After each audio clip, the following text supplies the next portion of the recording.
Hi, everyone, and welcome to Mindset Shifts and the What Ifs. I'm your host, Lauren Lefkowitz. I'm an executive coach, and I'm glad to be back. It's been a few weeks. I was doing this every week for a bunch of weeks, actually almost for 6 months, and just have had a little bit of chaos the last couple of weeks. So I took a couple of weeks off, and now I'm back and glad to be here. If this is your first time joining the show, welcome. I do this every Tuesday at 7:05 p.m. Eastern. And it's called Mindset Shifts and the What Ifs because I talk about the things that spin around in our heads and that make us worry and wonder and, the things that we try to shove down because they're like too scary to think about. Anyway, the way it works is I spin a wheel. I don't know what the topic is. You don't know what the topic is, and we'll find out together. So let me do a little screen share here and pull up the lovely wheel, and we'll give it a spin with tonight.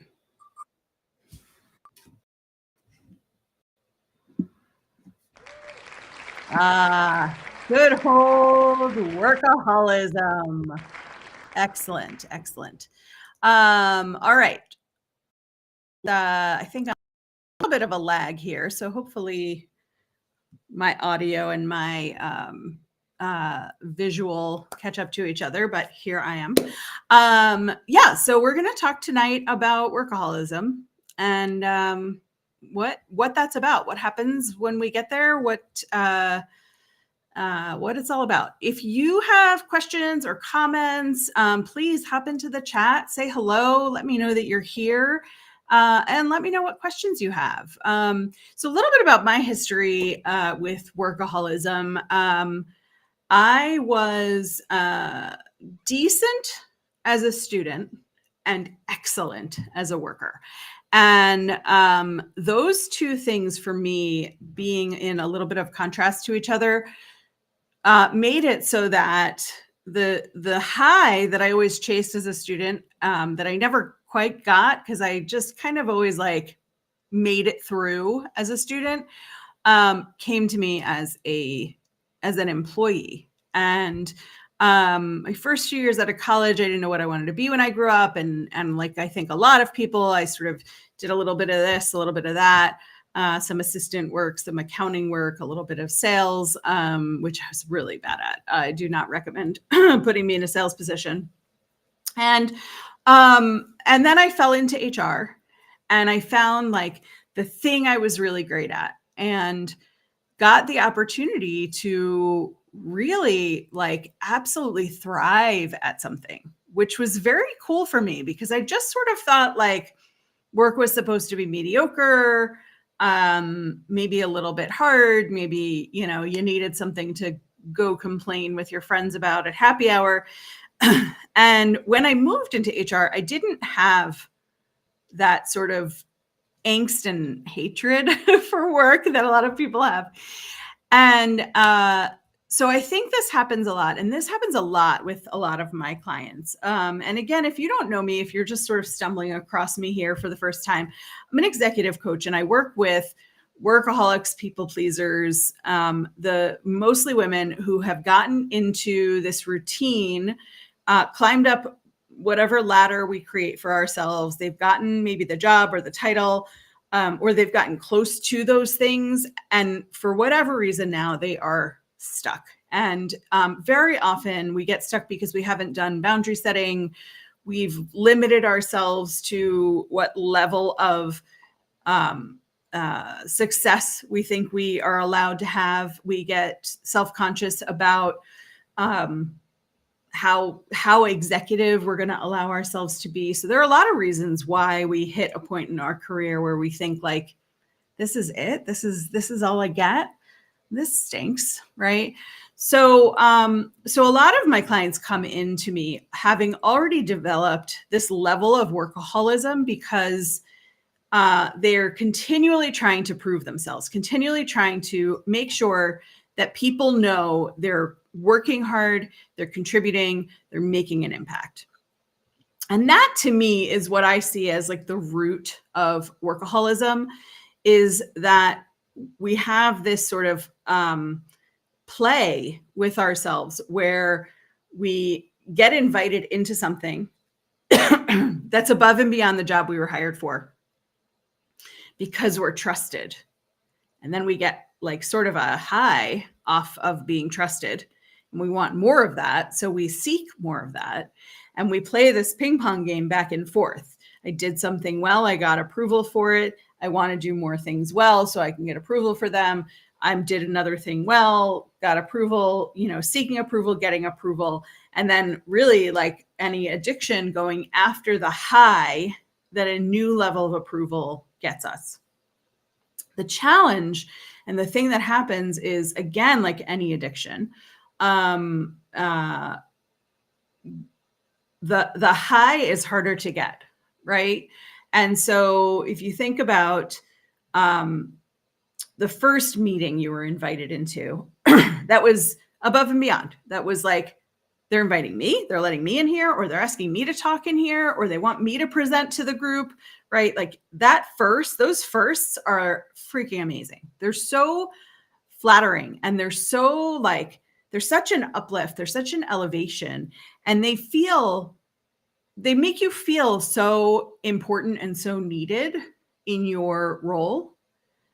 And eventually you get used to that level of being needed, and you want to go after the high of being needed more.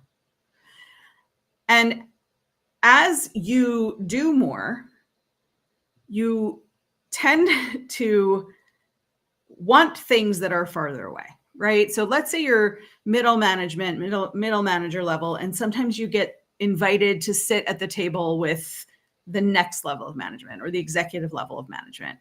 And that's really cool. Well, then you get director level, or you're the next level of management. And it's still cool that you get invited to those things, but now you're like, you sort of expect to be invited. And so you have to go after a higher high. And sometimes it's harder to get to those things. And when we're in workaholism mode, we don't need all the rewards. We just need a reward. And for some people, that reward is money. Some people are very money motivated. I like money. I love money. I think money is amazing. It was never my direct motivator. My direct motivator was people pleasing and making an impact, and knowing that I could look at the place I was working and that I made an impact. And the fear part of me, the fear part of us that becomes the workaholic is this: as we chase after the high of being rewarded for the work that we're doing, we level set ourselves, right? So if I come into an organization, if I come into a company, and my MO is to do 120% where everybody else is doing 100%. Initially, people are super impressed by that. You get a lot of praise for it. But pretty soon people get used to Lauren works at 120%. So that's Lauren's 100%. And we get used to that in our head. And we don't want to be complacent because we're high achievers, right? I'm a high achiever. You're a high achiever. And so we try harder. So 120% now feels like our 100%, and it actually doesn't feel like enough. So now we're giving 140%. And don't come and test me on the math here. I'm not super mathy. And I know 100% is technically the most any one human could give to anything, but play the game with me here. So, now you're giving more and more, and you're feeling less rewarded for it because none of the things that are happening anymore are firsts. Of course, you are now invited into even bigger meetings because you've been invited to big meetings before. So the meetings can only get bigger. The projects can only get bigger. And so you become sort of desensitized to how much you're contributing. And you start to feel like you're not doing enough, even though you're working harder and longer, more hours than anybody around you. It isn't necessarily that other people think you're not doing enough. It's that you think you're not doing enough. And it's that you think that you have to be doing like the new and the shiny and the impressive things. Now, you may be watching this and thinking like, hey, Lauren, screw you. You don't know me. And I don't want to work this hard, but my bosses expect me to work this hard. And if I don't work this hard, they're going to fire me. Super get that. So here's where the switch flips from you trying to prove yourself, wanting to prove yourself, wanting to up your game, wanting to be in the middle of things, to it turning to management, leadership, executive suite expects you to do these things, right? That's when it turns from flattery and like ambition to resentment and hard and not fun anymore and a burden. And this is where you actually start to feel like a workaholic, because you're no longer enjoying the high of praise or reward or more money or promotion or whatever the thing is that keeps you going after more, bigger, better, faster. You no longer feel that. Instead, you feel like you can't pull away from the level that you're at. And so again, just like any other addiction, once you hit this sort of baseline level that you need to stay at, it's really hard to pull away from. And it's really hard to turn around and say like, hey, now I need to set boundaries. I know I've been doing all of this extra work for all of these years, but now I need to set boundaries. And you've established yourself as somebody who can handle all of the anything that comes your way. And so to pull away from all of the everything feels like you're going to be disappointing a bunch of people, including yourself. And whether that's true or not doesn't really matter. It's about how you feel about you as an employee, as a contributor, as a member of the leadership team or the executive team, or as an individual contributor. If you feel like anything less that you give is going to be not enough, and you've worked yourself up to 60, 70, 80, 90-hour weeks, been there, pulling yourself down from 80 hours to 70 hours is going to feel to you like slacking. It's going to feel to you like it's below the baseline. So what do you do, right? This is a really depressing live, Lauren. Why are you just telling me how I am when I already know I'm a workaholic? I came here to find out how to not be a workaholic. So I'm going to tell you the good news and the bad news. The good news is you have choices. You always have choices. Even when you feel like you don't have choices, you have choices. And I'm going to tell you how you know that. Because when you're sitting at your desk or you're sitting at your computer or, wherever you sit to do your work, at any moment you have the opportunity to decide something differently. And I'm not saying like you walk into your office at work and you say like, I know I've been working 80 hours a week all this time. I'm going down to 40 today. Don't ask me any questions. See you later. That's not going to go over well. But if you make singular choices, the choice to pause when somebody asks you to do something, the choice to say, you know what, that's actually not on my plate of responsibilities. I know I've done it for you before, and I'm not actually sure who's supposed to do it. But I am bogged down and it's not something that I can handle. And it's actually something that's like not on my plate. So if you find out who does it, can you let me know? Because sometimes I need it too. Or, hey, I need 15 minutes. I'm going to go out for a walk. If anybody needs me, I'll be back in 15, right? Little choices. I had one client recently who had been running reports for years and years and years, had made them way more efficient than they had been. There was one report in particular that still had some manual pieces to it that nobody ever gave her feedback on. And she was never late with anything because of course she wasn't, but nobody ever mentioned the report. It just was like expected that she do it. She did it. And because it had these like special fields that she had to fill in or, add in formulas manually because the software didn't do what it needed to do, it was the tedious report. One week I said to her, what if you just don't do that? Like, what if you allow for the moment when somebody says, hey, so-and-so, I didn't get your report yesterday. And you can say, yep, I got so bogged down, it's coming today. And you can put it together. Make sure you have time for that if you need to do that. Well, she didn't send the report. Nobody ever asked for it again.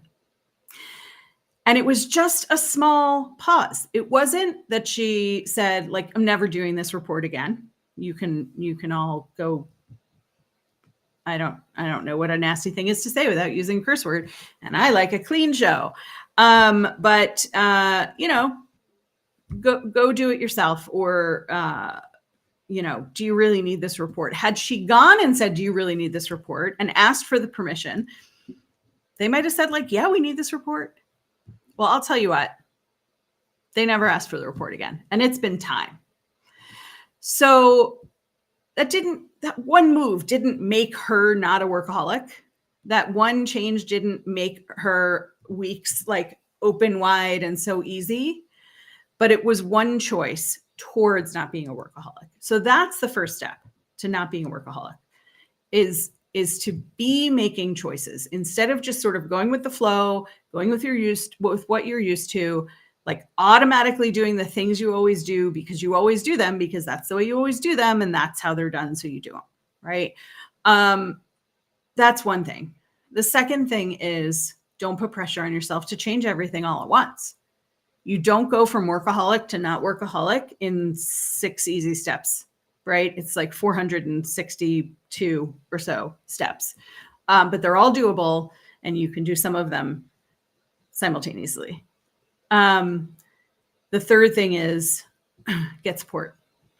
I firmly believe in coaching. And yes, I am a coach. I want you to come and work with me. I want you to come and be my client and change your life and figure out how you got into this spiral of workaholism and people pleasing and no boundaries and not making the money that you want, not having the title you want, not being able to hold firm to how you want your career and your life to be. Yes, I would like to work with you. Please come and talk to me about that. And also, if coaching is not for you, or if you aren't ready to invest in a coach right now, find an ally for yourself. Whether that is a mentor at work or in a community that you're involved in, whether that is a good friend who has done what you're trying to do, those are your kinds of people. It might even be a book. Some people, I do great with books for like idea generation and like to pack away in my brain for exercises and activities later. But books don't change my life. And that's okay for me because I have other things that change my life, like coaches. And, but be careful who you choose as your people to help you stop being a workaholic, because if you're talking to your spouse or partner, if you're talking to a parent or a sibling, if you're talking to a best friend who worries about you, if you're talking to a friend who's only going to commiserate with you about how hard things are, those are not your productive people. The commiserator just going to drag you down, tell you like, this is how it has to be. Everybody else that I listed is a protector for you. They want you to be safe, and safe means obedient, and safe means being a good girl or a good boy and doing your job, or a good non-binary person and doing your job. Safe means I want you to keep your job, so don't rock the boat. Don't do anything that might upset your managers or your coworkers. And those people, their job, your friends and family, is to keep you safe. And that's your job with them as well. So if you're going to be a little bit of a risk taker, even a tiny bit of a risk taker, and start setting some boundaries so that your whole rest of your life is not workaholism, you need people who are able to step back and either view you from a more objective perspective, a mentor, a boss, if you have a trusted boss, a former boss, a friend who has done boundary setting because they know it can be done and they've seen it be rewarding for them. Those are your people, your spouse, partner, sibling, commiserator, friend. They are not going to help you become not a workaholic.